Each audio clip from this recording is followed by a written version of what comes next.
Hey everyone, welcome back to Let's Talk, where you learn to speak English naturally and confidently. Today I'm starting a brand new series, Advanced English Collocations. But wait, what are collocations? In simple language, collocations are word pairs that naturally go together in English. When you use collocations, your English sounds more fluent and natural. Now, this is going to be a 5-part series, and in each video, I will only teach you 5 collocations. Now, you may ask, why just 5? Because small chunks are easier to remember, practice, and actually use in real conversations. So come on, let's jump into part 1 of this series and start upgrading your English with some powerful expressions. Let's start with the first collocation. Make a breakthrough. Make a breakthrough.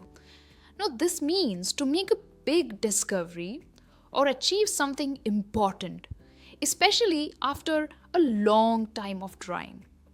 We often use this collocation in science, business, or even for personal growth. Imagine you have been stuck on a problem for weeks. Then suddenly something clicks and you finally find a solution. Now that's a breakthrough. In real life, you can make a breakthrough in a relationship, in your studies, or at work. This collocation is just not for scientists. Anyone who finally achieves progress after struggling can use this phrase. Come on, let's take a look at some examples. After months of research, the doctors finally made a breakthrough in cancer treatment. She made a breakthrough in her confidence after joining a public speaking class. The police made a breakthrough in the robbery case yesterday. Our startup made a breakthrough with a new eco-friendly product.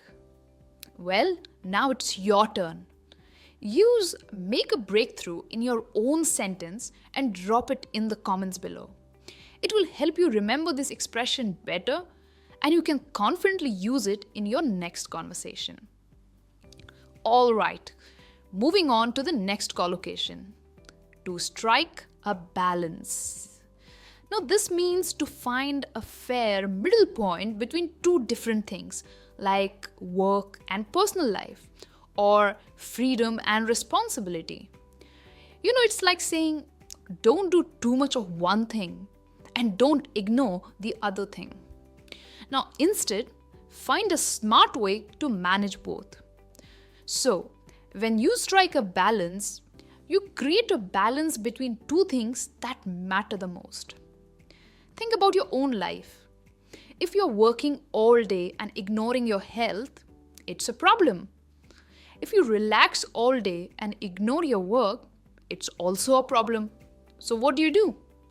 You strike a balance between work and rest. Here are some examples. She tries to strike a balance between saving money and enjoying life.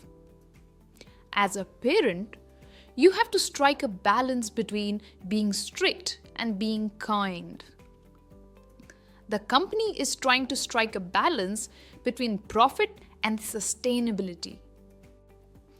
Good leaders know how to strike a balance between authority and compassion. In short, strike a balance means don't go to the extreme. Manage both sides wisely. Now come on, write your own sentence with strike a balance in the comments. I would love to see how you use it. Moving on to collocation number 3. Avert a crisis. Now, what does it mean? Let's break it down. Avert means to turn away, avoid, or prevent something bad from happening. And crisis means a very serious, dangerous, or difficult situation that could cause major problems. So when you combine it, it means to prevent a serious problem from happening or to stop a dangerous situation before it gets worse. It's like taking action early to stop a serious problem before it actually happens or gets out of control. For example, if your company is about to lose a big client and you act quickly to fix the problem, what are you doing? You are averting a crisis. It's a powerful phrase and often used in news, politics, or business, but also in daily life conversations. Let's look at some examples. The firefighters acted quickly and averted a crisis. Diplomats tried to avert war by negotiating peace agreements. If we don't take action on climate change, we won't be able to avert a global crisis. Her honesty helped avert a crisis in their friendship. Come on, now it's your turn. Try using this phrase in your own sentence and write it down in the comments. That's the best way to practice. And we move on to collocation number 4. Gain insight. To gain insight. Now, this means to develop a deeper understanding or discover something important that you didn't know or fully understand before. It's not just basic knowledge or basic understanding of something. You don't just learn something, you understand it better. Like why something happens, how something really works, what something truly means. You can gain insight from reading books, from talking to people, or even from your own experiences. Let's see how we can use this collocation in real life conversations. I gained insight into human behavior after traveling to different countries.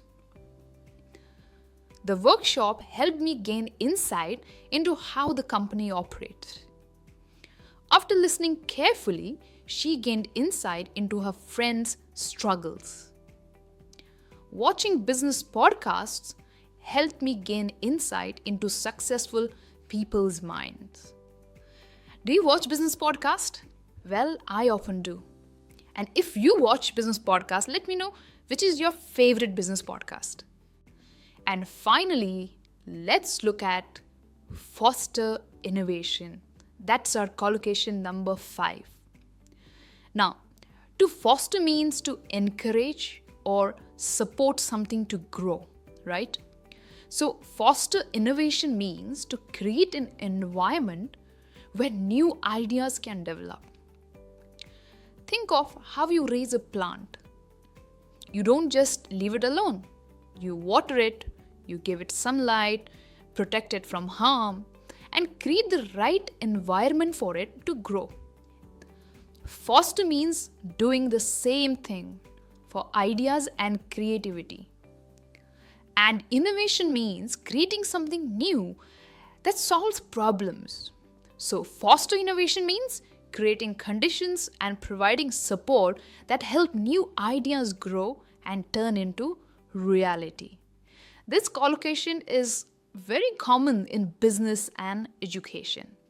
Let's take a look at some examples. Google gives employees 20% of their time to work on personal projects to foster innovation. The tech startup fostered innovation by creating an open office where engineers could easily collaborate and share ideas.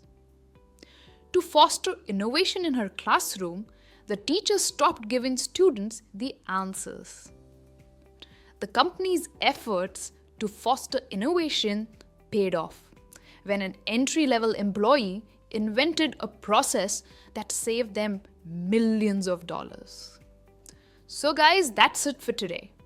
5 powerful collocations that will instantly boost your English. Remember, don't just watch, practice. Use these collocations in your own conversations. And don't forget, this is just part 1 of a 5-part series. In the next lesson, I will bring 5 more advanced collocations that fluent speakers use all the time. So hit the like button, subscribe, and I will see you in part 2. Bye for now. Happy learning.